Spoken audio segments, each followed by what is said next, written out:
আসসালামু আলাইকুম। আমরা এখন চলে আসলাম চারজন মিলে বরগুনা নিদ্রাচরে চলে আসলাম। দেখুন আমরা চার বন্ধু মিলে এখানে আসতে আমাদের প্রায় অনেকটা ভালো ছিল। নেটওয়ার্কের বাইরে একটু নেটওয়ার্ক আছে। দেখুন আমার পিছনে ভিউটা দেখেন। সকাল 8টা বাজে রওনা দিলাম, এখানে আস্তে আস্তে প্রায় 1টা বেজেছে, অনেকটা দূরের পথ। আপনাদেরকে পিছনের ব্যাকগ্রাউন্ডটা দেখাচ্ছি।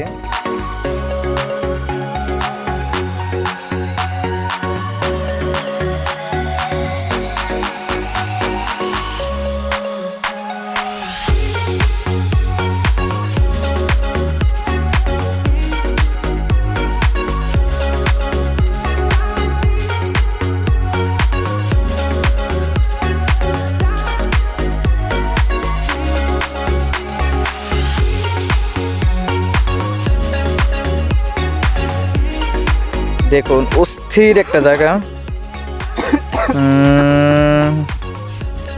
সামনে দেখুন পাশে আবার সমুদ্র, ওই সামনে আছে মাইয়া মানুষ। আমরা এখন সামনে যাব,